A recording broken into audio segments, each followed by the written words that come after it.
Hi, world. Hi. Hi, Welcome. world. Oh, I'm hearing myself. Hi. Hello. Hi, Welcome. world. Wait, okay, there we go. Calm. Hi, world. Hi, I'm DM Dan. Welcome to Explorers of Elsewhere's Tales from Elsewhere. Hi.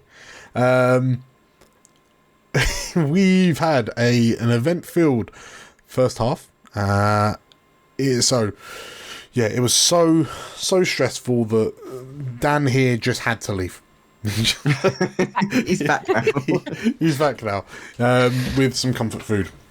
No, we've had a very energetic first half, and hopefully we're going to carry on into the second half. Hello, Chris. Hello in the chat. We also had our first raid moments before we went on break. So thank you, Raldanash and Co, for coming in and saying hello. Much appreciated. First off, we've got Nate, Livy, Georgia, Dan, and Theo. Hello. Hello. You've successfully managed to escape from a crumbling lava-y temple after battling off a giant lava worm called a Skolmarga. Vanier is deeply upset that yet another creature covered in glorious raw materials has just been swallowed up by lava, but them's the breaks. The five explorers have barreled out of the collapsing temple back into the plains of Merethesos, the volcanic wasteland that they find themselves in, and yeah, I reckon it's high time that we check in on them. How's that sound for everyone after a little intro video? Yeah. Okay. Come on then. Yeah. All across the unknown world, rediscovery pushes ever onwards to find the lands and people lost. All thanks to our brave explorers. Hi, I'm Dan, and I'm playing Vanya, the Wolfkin Warrior. Hey, I'm Livy. I'm going to be playing Rayri, the Spirit Ranger. Hi, my name's Theo and I'm playing Cal, the Sangvar Guardian. I'm Georgia, and I will be playing Elfric Stormhawk, a Dragon Scent Bard. Hi, I'm Nate, and I'm playing Azakar, a Majani Seraph. And my name is DM Dan, the GM in these adventures. The further we go, the more we learn of these magical tales from elsewhere.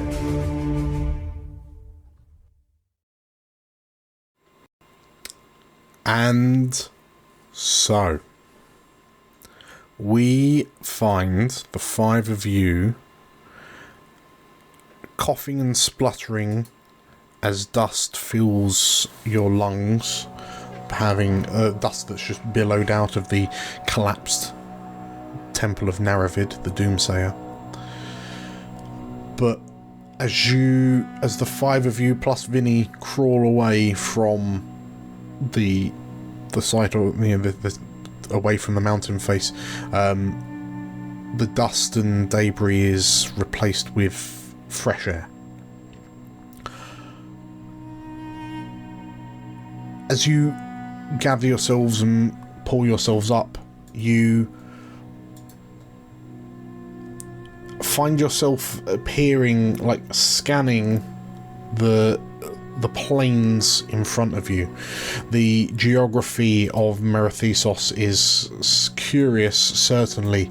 You know that underfoot the terrain is comprised of the sort of like the overlapping slow kind of bulbous flow of magma flow, but the surface of this volcanic rock has been carpeted with this luscious orange moss-like growth. And as the five of you look left, look right, look to the horizon, and realise that it will be almost impossible to tell what way is home, who breaks the silence? and how are they feeling about how things have just panned out?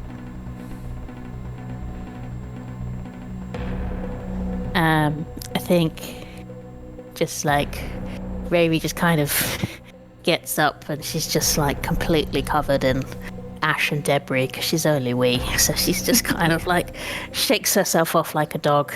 Vinny shakes himself off like a dog. They're both just like and just sort of hands on hips, just kind of like, well, I don't really know what we do now. We got a plan? We are still alive, at least. I mean, that bloke went off with the stone, didn't he? So I don't really know what to do now. Just kind of It's looks. not. Oh, sorry. That's all right. Just kind of looks. Just. Yeah. Vanier sniffs the air and looks around, trying to almost like move away from the initial frustration of the situation and go into survival mode. He's like, I've traveled my whole life on all sorts of terrain. The first thing we need to do is tend to our wounds. Eat, recover, find somewhere safe to hole up. Then we can figure this all out. And I start looking for, because we don't know the area.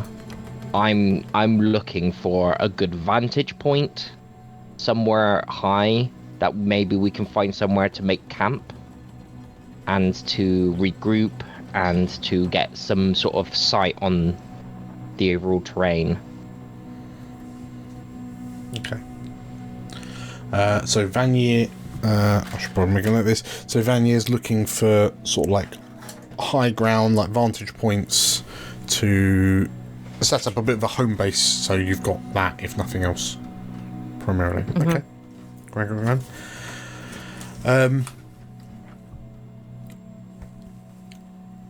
Now that with the thrill and adrenaline having now somewhat worn off, where's Azakar at?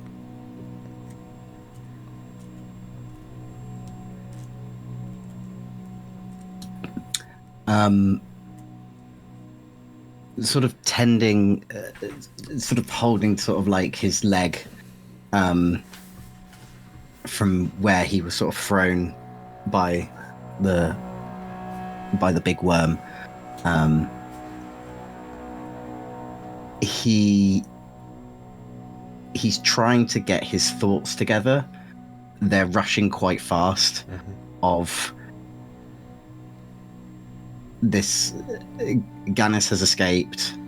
Gannis has something that he believes is going to cause harm to people. He back in the fight, he felt like with his prayers not working, he's kind of just trying to gain his composure, but he's breathing very heavily, like it's a struggle to really try and take in what has just happened and what is happening and how he can take control of it. You know, when you just try to take control of it and you think too much about it and you start really like thinking too much, it makes you panic too much. That's what he's starting to get into. Okay. He's starting to lose that composure that he feels quite proudly about.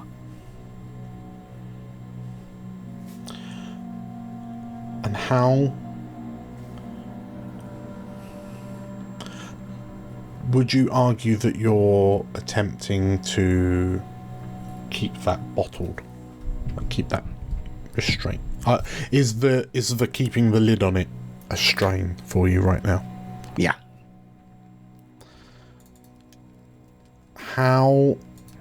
What is going on with Alfric.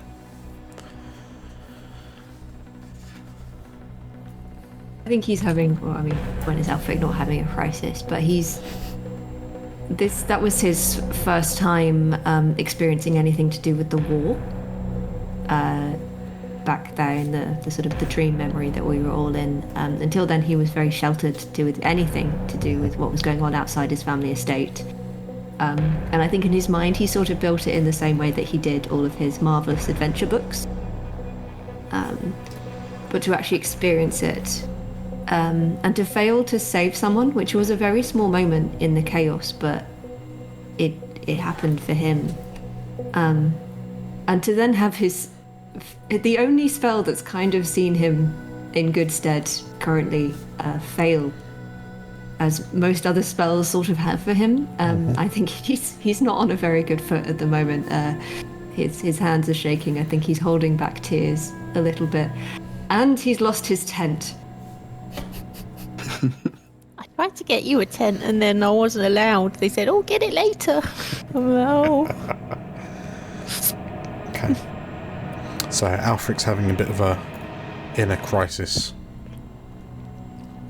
He's just not entirely sure he's actually supposed to be doing this.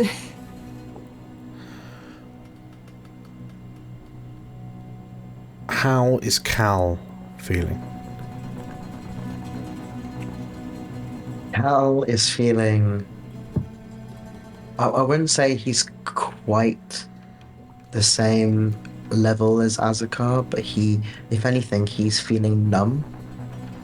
Like, he is just feeling like all the emotion he initially had, all the anger, all that frustration has just dulled into like how he used to operate in the war, which is just in a very numb state.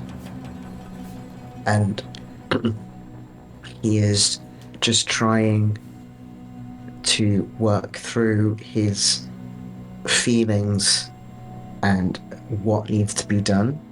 And he's like, it's taking him a while because it's not a state he's been in a while. So like hearing Vanya talking about, finding shelter and figuring stuff out when we find somewhere safe is very much in keeping with his own feelings, because at least then he can maybe try and get out of this zone. But at the moment, like if you look at Cal at the moment, he looks like he's in commander mode. He doesn't look like usual Cal. Usual Cal may crack a smile or seem a bit more like, for people who know him, which is this group, whilst he can be stern-faced, it's like a resting stern face. Everyone knows he can give you a smile or a pat on the back or whatever. He's usually chipper in his own way. But at the moment, there's a sense of he's not the Cal you usually know, which is why he's not really responding. He's just feeling very, very numb. I think as this is all kind of I think, you know how you feel as a kid when you're like, you can tell that your parents are angry and you don't really, like, I think Ravi just feels all of that, where she's just like, everyone's upset, but I don't really know what to do, and I don't know if, like, what to say, and like they're the ones that are meant to be taking control of the situation, but they're not emotionally available at the moment. So I think she's just kind of her and Vinny are just kind of shuffling their feet, just kind of looking around, just trying to make themselves busy. Just like sees that like Vanya's gone to look for something, and she's just kind of like, oh, see if I can find anything, and just kind of wanders around just to see if she can find firewood or a tent or anything. I think seeing that, like, Vanya, for all terms and purposes, although he's not the most well versed with words, but he's got quite a good instinct and insight, and he's picking up on everyone's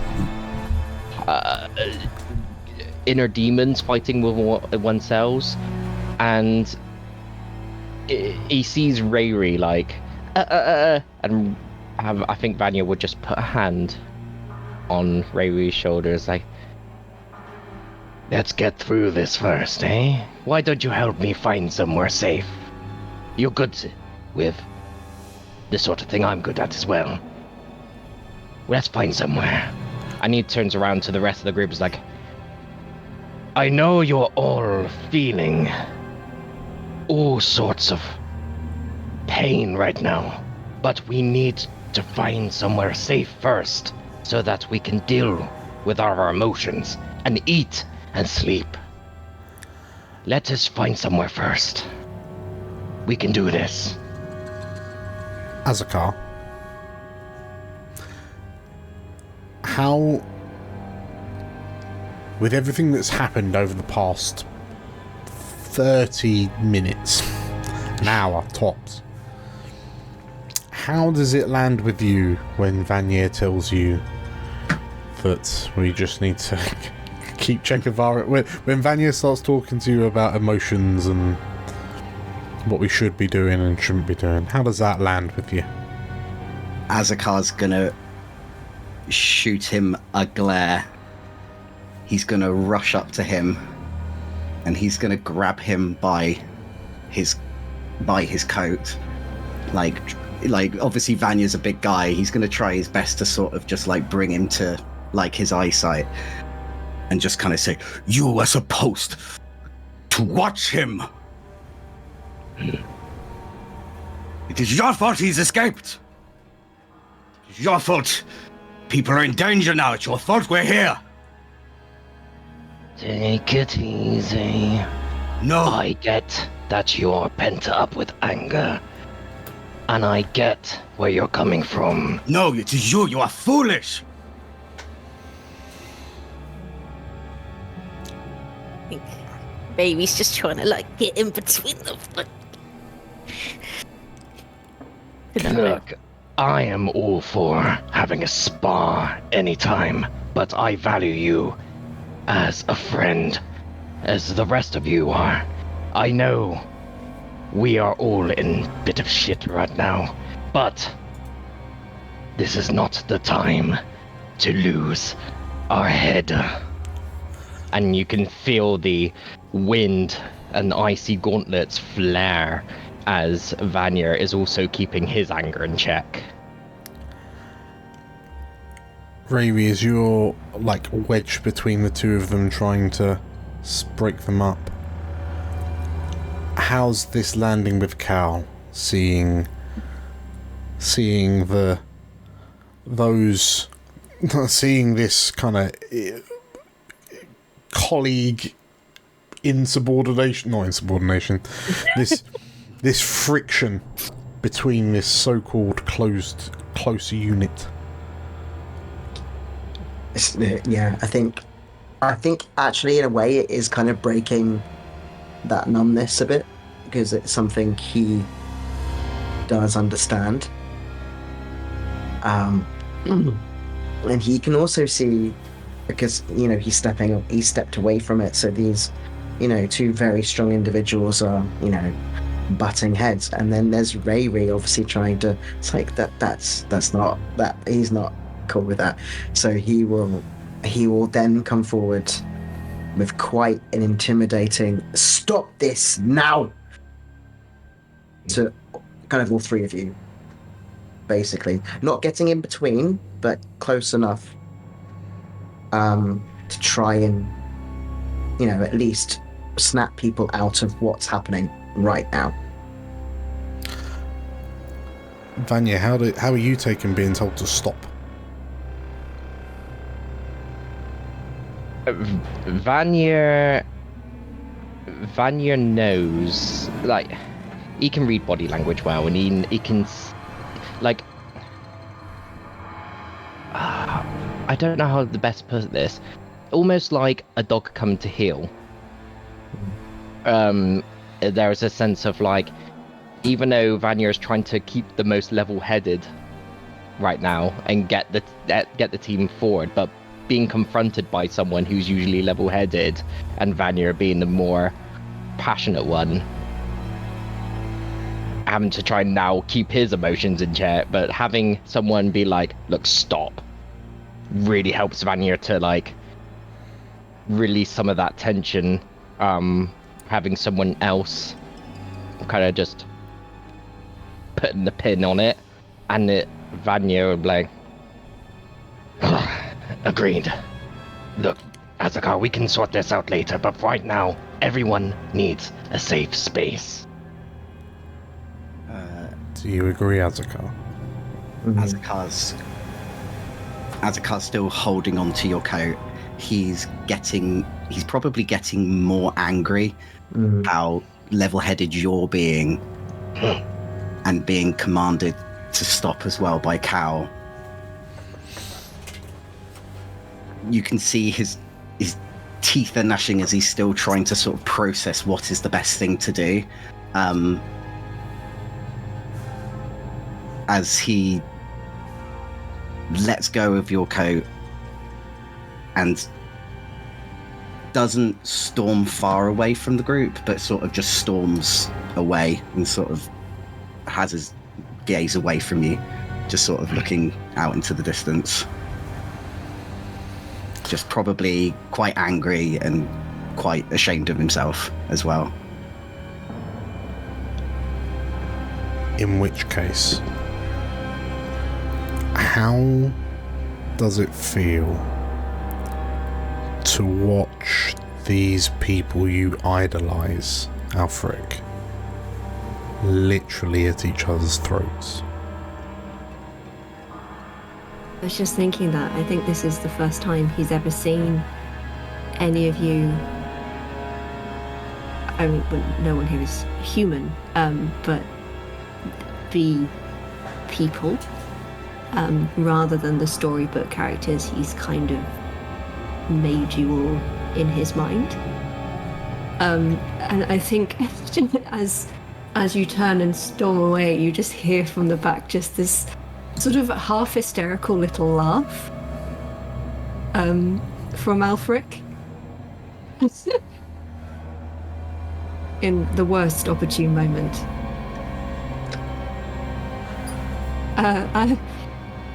We're all just a bit shit at this, aren't we? This is all part of being an explorer. There's pretty bits and not so pretty bits. Is it? But you will get used to it. Is it? I mean, almost getting eaten by a lava thing and going back in time and... You're a stupid child! You stupid child! You should have stayed! Vanya turns around. Azakar, that's not fair to the kid. Thank you, music change. Oh.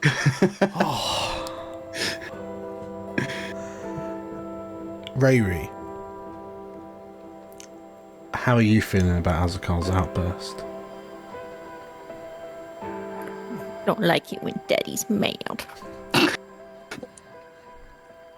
I think just Rayri just finds any of this quite difficult because I think she just tries to be happy and sort of like joyful as much as she can to kind of just jostle on life, and it's just when it finally comes to a head, it's just kind of like I don't know what to do now.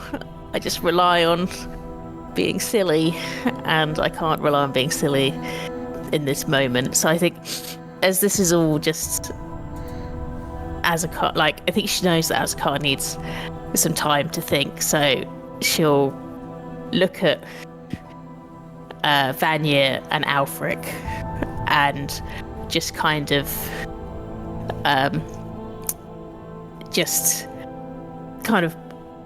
sort of jostle them towards her and be like, I think it'll be good if maybe we should go and see if we can find somewhere to stay now, and maybe Cal and Azakar can stay here. She just kind of looks at Cal in the kind of you're the only hope to maybe bring something, do something at this point. You're the only other trusted adult here.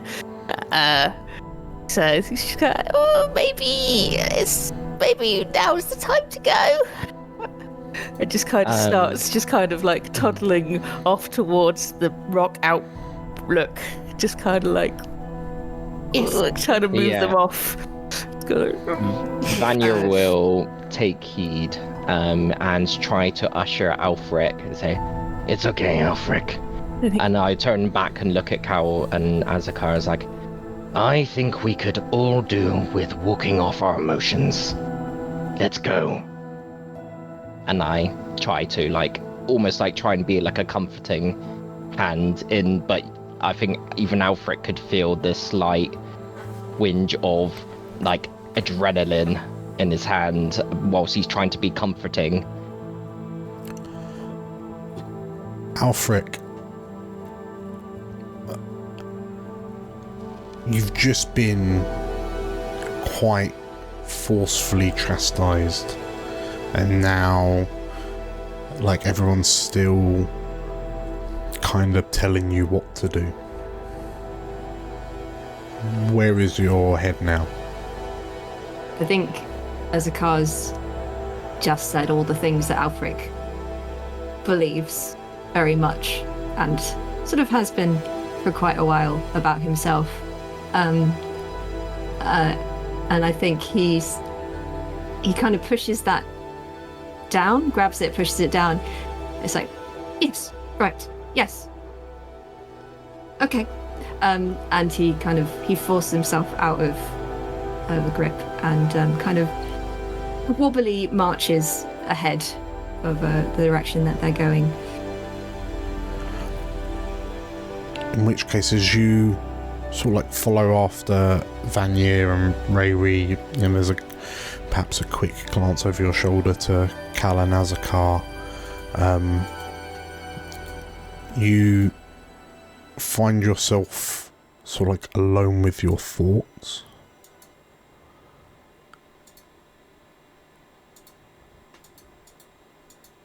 And then you hear this internal monologue. They don't trust you. They don't value you. They think you are a failure.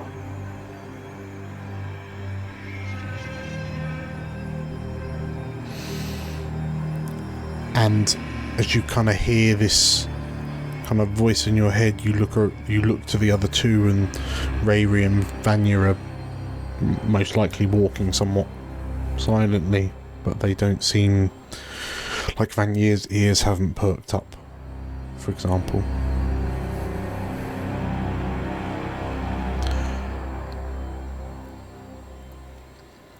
When everything is on the line, can you trust them?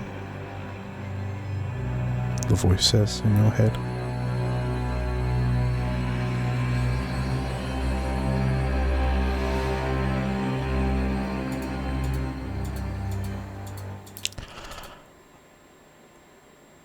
How are Cal and Azakar getting on? I feel like once the other three have gone, Cal will not stand close. I think he will allow Azakar his space. But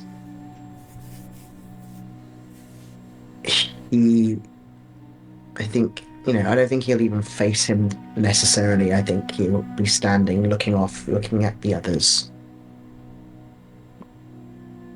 And he will just say, what we went through in the temple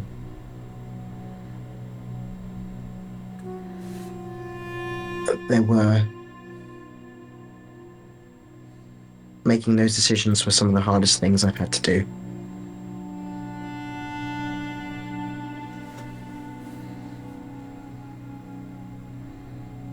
I was trying to protect us and get us home. All I want to do now is rip that dragon into pieces. We can't change what's happened. We can only move forward. And if you want to be angry at me and not at them. It was not their fault. They did not know. They have not experienced the war as we did. As you say this to Azakar,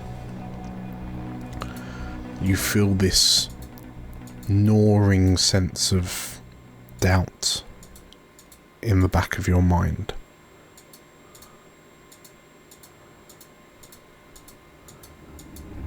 Protect them.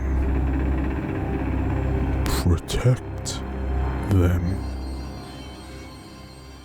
Like you protected Pendry.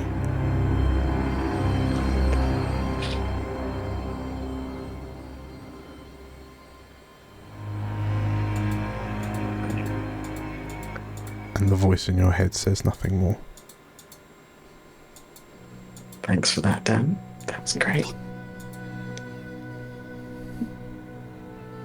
Azakar's gonna...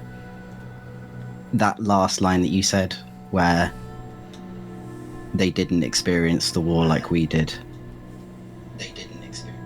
He is going to... He's going to take a big breath and exhale and go... They are young. They are foolish. But you are right. They didn't.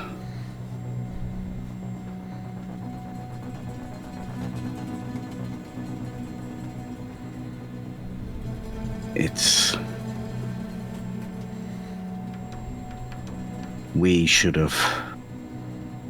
I should have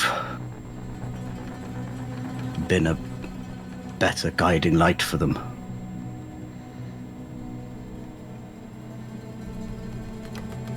I should have seen this coming.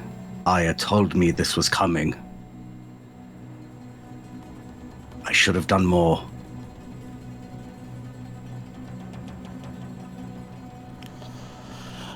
As you respond to Cal,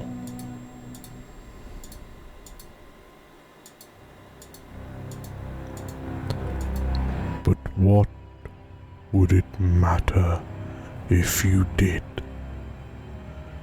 You failed your men in the war, and now you fail them again.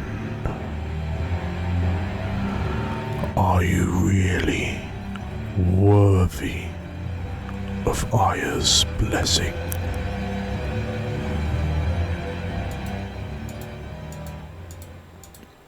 And the voice fades away.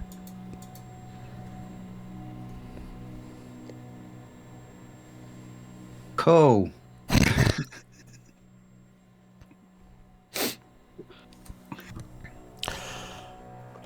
Cal?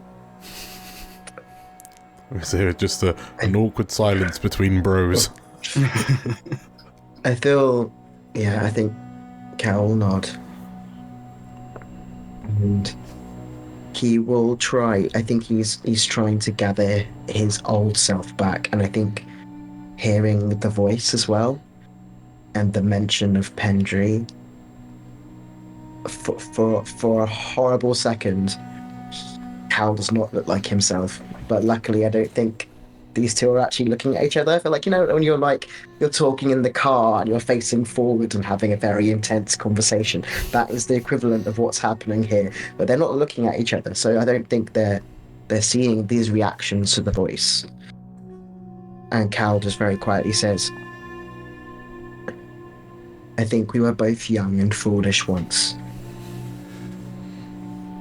I know I was.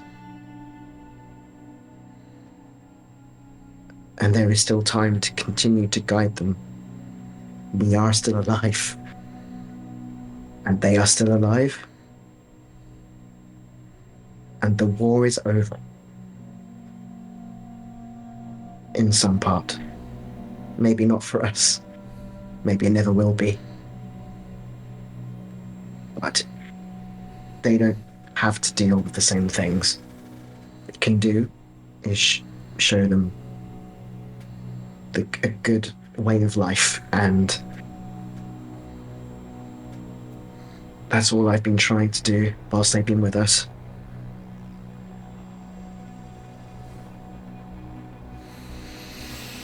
We need to get them home. Switching to the other three. Vanier, Rayri, Alfric, you are currently sort of like doing your best to scale like a rocky ramp up the side of this mountain to get to some sort of higher ground. Vanier, you're on the lookout for whatever you can collect that will not only burn but will burn for long enough to create a campfire, perhaps find a rocky outcrop that can provide shelter, for argument's sake. And describe to me real quick how you helped one of these two to keep up, in inverted commas. I'm not so worried about Rayri's ability on these parts of the. She comes from similar backgrounds to myself. Yeah. It's more Alfred, who's obviously. I'm assuming, Alfred, you're probably quite distracted with your thoughts, and probably dealing with your own internal struggle. And although Vanya wants to support in that front, Vanya's also trying to keep the group going and to find at least somewhere safe so that we can then deal with these emotions. Mm-hmm. So instead it's more like, whilst Alfred's so busy with what's going on in their mind, Vanya's like trying to lend a hand as like maybe like trying to guide, like show which footholds to get onto, or if it looks like Alfred's struggling a little bit, just give a helping hand, but trying to not offer too much assistance just in case Alfred doesn't want the help, but it's more of a I'm here if you need me type of vibe, but also step there. It's safer. In which case, as like Vanya, as it's kind of clear that every so often you're kind of glancing over to sort of like help Alfric, Rayri, you have noticed that Vanya is keeping an eye on Alfric and just kind of leaving you to your own devices. When this seed of gnawing doubt grows in the back of your mind.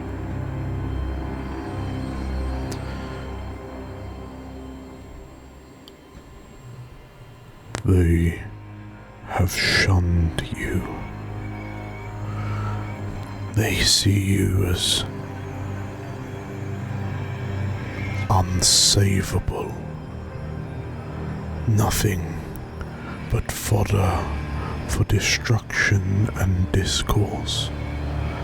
They know that everything around you will burn, just like the temple. And they would focus their attention on saving others instead of you. Just like it always has been.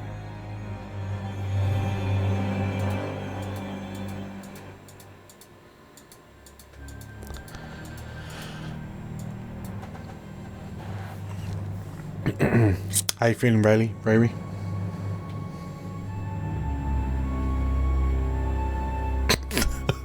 Stunned into silence. Done. Just backwards tumble off the cliff. Never. Nobody needs me. I think it's like there's just rock beyond rock onto Rayleigh's shoulders, where she's just like the two people that are like the biggest rocks in her life are fighting, and they're not happy at her, and then she like looks over, and then there's like the new kid is getting help, and everyone's worried about what he's doing, and then it's just Rayleigh's just kind of like, well, I guess maybe I am just a useless little nothing, and maybe all I cause is problems, because I always just cause problems, and I try and be happy and funny and silly, but all I do is just heck things up. And I think she's just kind of watching these two just kind of, I think she just is getting like slower and slower, and just kind of just stands and just kind of in a kind of like, oh, if I just stood here, would they even notice that I wasn't moving anymore? And I wasn't even coming. They probably don't even care if I keep coming. And just kind of just sits, just stops and just sits on the rock, just halfway up, just defeated, just like, says Vinny from below. Yeah. Well, as Rayleigh comes to a stop, it is noticed. And Vanya, you turn to see that Rayleigh has lagged behind, and now Alfric is the only one who's kind of kept up with you. And this pang of doubt creeps into your mind as Rayleigh presents herself as almost like a weak link, and and as you look at Rayleigh, who's falling behind, a thought fills your mind. Life is survival of the fittest. Those unable to keep up are nothing more than meat. It wouldn't be the first time you've made extreme choices to survive.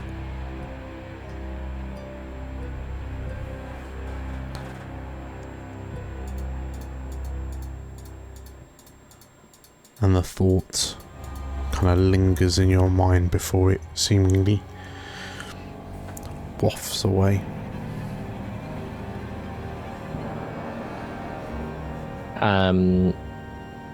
Vanya, in reaction to this, bites hard on his lip to a point where there's blood trickling down slightly.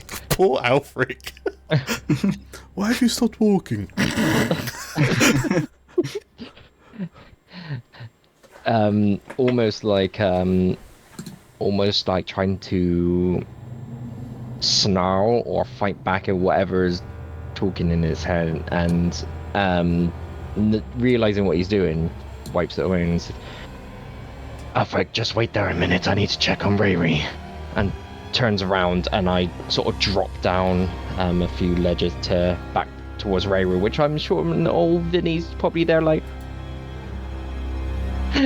yeah, and I try and get low down to Rayleigh's level. It's like, do you want to talk, buddy?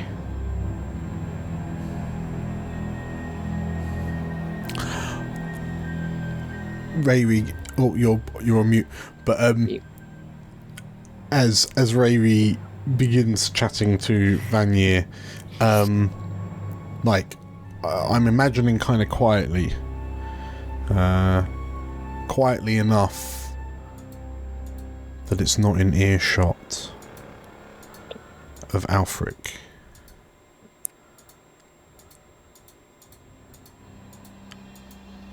Look how easily they crumble. This false sense of bravado, this misplaced display of feigned confidence, they are nothing but parchments in a wind. This is not what true power looks like, Alfric, and you know that as much as I. You shunned my gifts before. Do not make the same mistake a second time.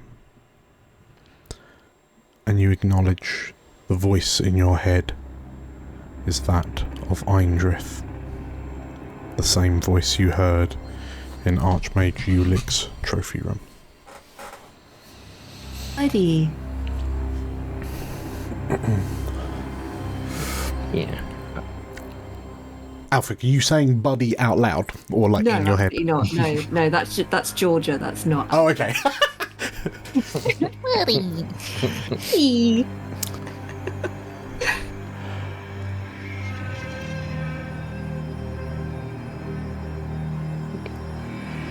It would not take much to earn my trust. It would not take much at all. All I need is time. And then you can stand at my side, bathing in the power of my shadow.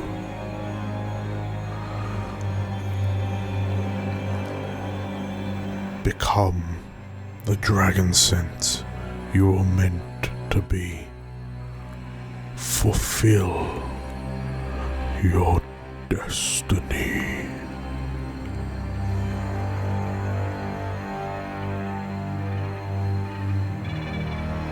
I think Alfric will sort of go as if to start to say something to the voice, and then instead kind of trying to talk, sort of yell over it a little bit.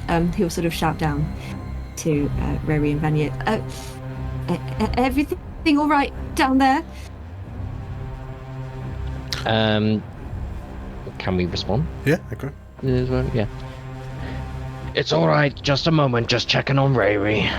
And just trying to hear what your response was that you were trying to say before you were muted.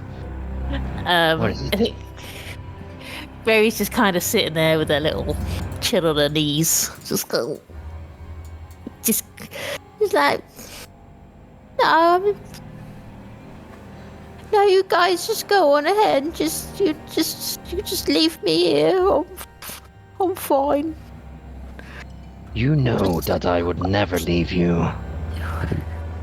Well, it's all falling apart, isn't it? Azakar's gonna leave. Cal's gonna leave.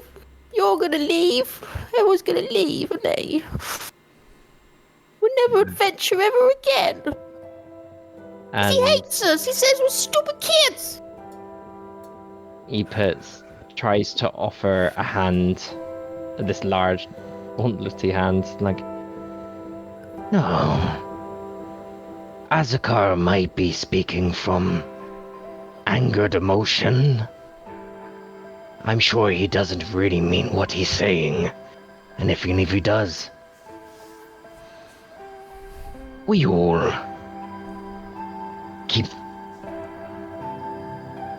pent-up emotions inside ourselves and things we tell ourselves in our heads. But don't listen to that. You are valued. You are needed. You're one of us.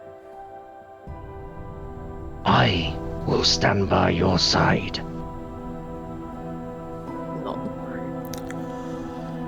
Gives me a little hug. Come. Let's get back to Alfred before he slips. Before he kills himself. He's already hanging like one arm off the. And rushes over. Oops him up.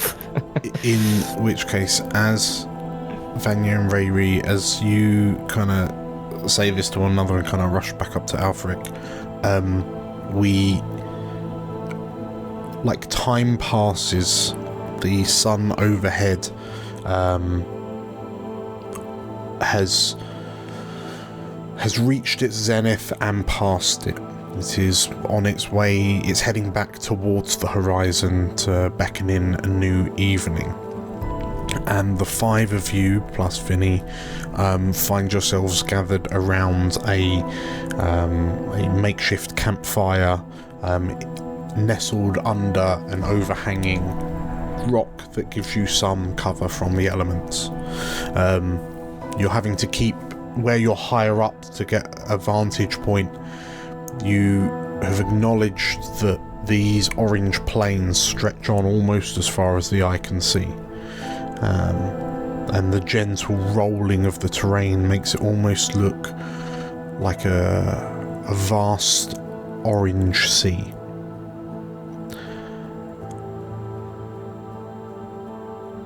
And Alfric, as you kind of look at the explorers gathered around you, as you look at the other four, you can't help but get this feeling that perhaps you're not the only ones hearing Eindrith in your head. But his offer still stands. So, firstly, as you all come together and like tempers have simmered down and there is a sense of kind of companionship rekindled, I will give the five of you a choice. You can either take a hope for the rekindling, but also a stress, or you can face your inner turmoil and fear, giving me a fear, but then the malaise will pass. So, Azakar, how did you finish processing everything that has happened today? Are you taking fear and hope and a stress, or are you giving me a fear? Ooh.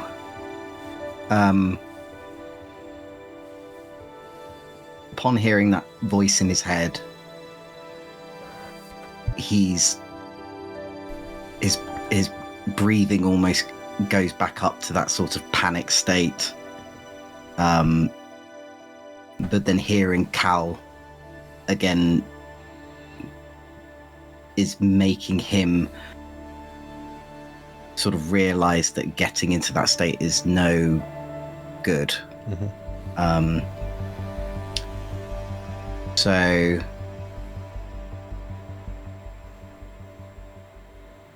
So what sort of story-wise, sort of like what it means by taking each option? So, like, if you take hope and stress, you're kind of taking solace in the rekindling of companionship between you and those you care about, at the cost of perhaps having that lingering doubt in your mind. Mm-hmm. Like, you've comforted the pain rather than you've comforted it.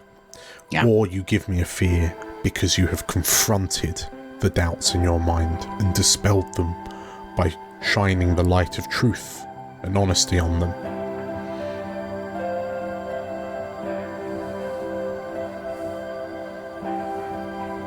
I'm going to take a stress and I'm going to take a hope. Okay. Rayri, are you comforting the pain or confronting it? I think I'll give you the fear, and I think with the chat from Vanya, it's kind of, she realizes that actually there are people that love her and want to look after her, and maybe they're not all going to leave her and abandon her. I think just realizing that it only takes her just to stop for a second for Vanya to climb back down a mountain and go, "You're right." I think she's kind of gone, okay, maybe this big silly man does look out for me. So she's gonna, yeah. Okay. Georgia, is Alfric comforting or confronting? I think especially the last moment of the voice in his head has given him pause, and he's not been able to shake it. He's not been able to have that moment with anyone to dispel that sudden fear, and that sudden doubt. So I will give you a fear. Okay. Takes me up to 3. Vanya, comforting or confronting? Oh, I'm mute. Oh, you're on mute. Whoops. Yeah, my whole thing with Vanya biting his lip and almost like snarling and roaring at his own head, like within his own head, was his own means of confronting it. He doesn't need comfort. He knows what he's done in the past, and he knows he's moved on. And so he, in this moment, while he's trying to do his best to comfort others, in his own mind, he is absolute in how he feels about the situation. And doubts may try to creep in, but he will just shout them away. Because he knows what he's done, and he lives with it. Mm-hmm. You have a fear. Okay. And Cal, same question. So I think with Cal, the voice speaks of long, long ago, when he was maybe slightly older than Alfric. And I think there's no sense in comforting that because it's been so long. It is more confronting it. And the way Cal decides to confront it is to not hide it anymore. So at the campfire, he tells his friends about the man he loved, who he lost before the war started. When he first was a bodyguard back in the capital of Elsewhere many years ago. And he's very thoughtful about it, and it's not a painful conversation either. He just explains that someone he loved died and he couldn't save them, and he's not going to let that happen again. And that is how he confronts his fear. Okay. I'll take a 5th fear. As you dwell on what Cal has said, seeing a side of Cal that perhaps none of you had seen before, maybe has Azakar? Would Azakar have been privy to this, or no? Don't think Probably so. not, No, no. this is all new Okay. to everyone here. As a guy, in which case, yeah, you seeing Cal painted in this light that seems almost alien for Cal. The five of you find yourselves kind of peering up at the moon resting lazily overhead as these slightly glowing lava orbs kind of drift through the air. And as your attentions return to the campfire, you hear it crackling and sputtering as it cooks the meat of the beasts, the small critters that Vanya has been able to catch out in these plains. But then a slightly higher pitched crackle joins the chorus, and you see the flames of the fire begin to flicker more erratically. And as you peer up, a circle of silver begins to materialize just only a few paces away from your camp. And as this portal of silver runes opens,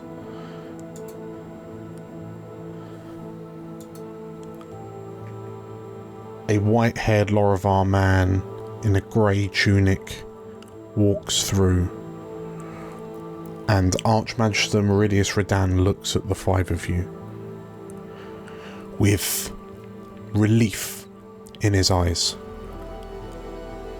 "There you are," he says. I was worried when Ganis returned without you. It's taken me this long to locate you. Explorers, we need your help." And as the portal to Avamore behind him stays open, he looks at you imploringly, levelling the burden of responsibility upon your shoulders once more. "Will you follow me?" he says.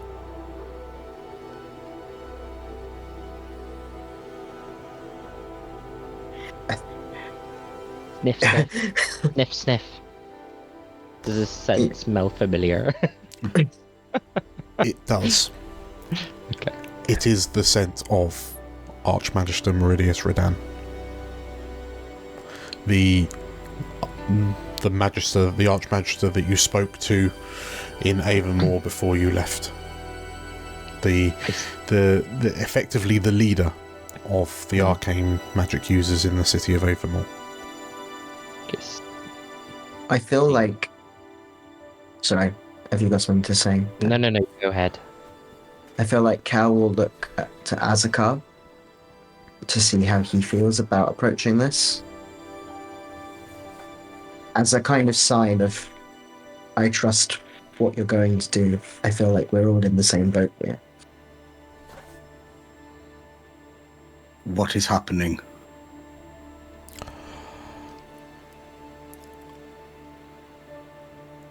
Meridius looks a bit...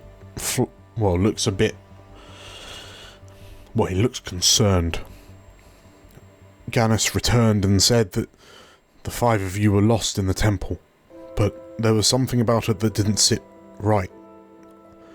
I know the five of you better than that, and I know you wouldn't go out like chumps in some temple.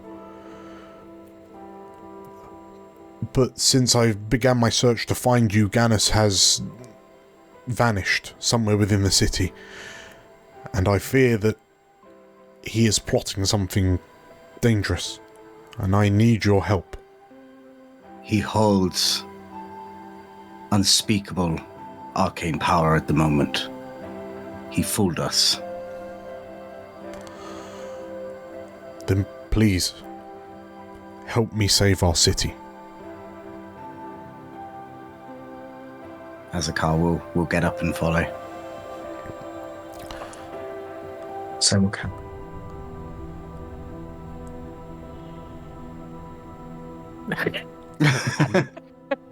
Bye. Gonna stay in the wasteland. Bye. I think Riri just kind of hops up, glad that they're not just going to be wallowing in self-pity. Got something to do now. And just kind of like, oh, the gang's all back together again. Kind of hops on Vinny and is just kind of like a little bit excited, though she feels like she shouldn't be, that at least we're doing something together that we're hopefully good at, you know.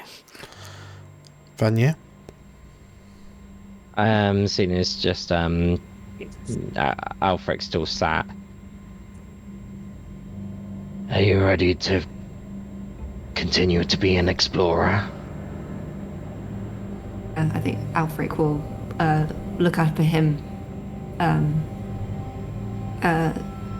climb to his feet with a little nod, and then sort of turn and kick sand into the fire before they head off towards the portal. Okay. In which case, as the six of you plus Vinny step through the portal. I take my meat. As you pick up the snacks that have been cooking over the open campfire, and you step through the portal of Silver Runes back onto the streets of Avamore. We will call it there. Congratulations, everyone, on completing this episode of Tales from Elsewhere. Yay. Yay! Everything was fine. Yeah, we made it through lava trauma and emotional trauma. Yay! You made it through so much that I think it would be prudent for me to say congratulations on reaching level 5. Yes. Leveling up and emotional trauma. Yes. Incredible. So you are you are heading back to Avamore. You are heading back to take the fight to the enemy, wherever that enemy may be, and you're gonna have even bigger guns and cannons in your repertoire to do it with. So yes, congratulations, everyone. I'm very much looking forward to seeing what shenanigans you want to present me with your new level ups. Yeah, because it's going to be it's going to be madness. So, if you enjoyed this, make sure to hit like if you're on YouTube, hit subscribe if you're on YouTube, or follow us if you're over on Twitch. We are doing live streams like this relatively regularly, and if this sort of thing has tickled your fancy, then we've got 2 complete campaigns in the Elsewhere setting for you to watch as well as loads of other sort of like side shows and side adventures, very much like Pugmire, which Nate is running for us. We've got a Warhammer 40k Wrath and Glory campaign in the pipeline. We've got campaign 3 of Explorers of Elsewhere coming out soon as well. We wouldn't want you to miss it out. So yeah, make sure you click all the things to make sure that you know when we're uploading new stuff. Thank you everyone for playing. Thank you everyone for watching. If you're watching this live, make sure to tune in on Saturday for the Pride Caf live stream that quite a few of us actually are going to be part of. And if we don't see you there, we will hopefully see you in the very near future. Thank you everyone. Bye bye bye bye bye bye bye. Bye-bye. Bye. Bye.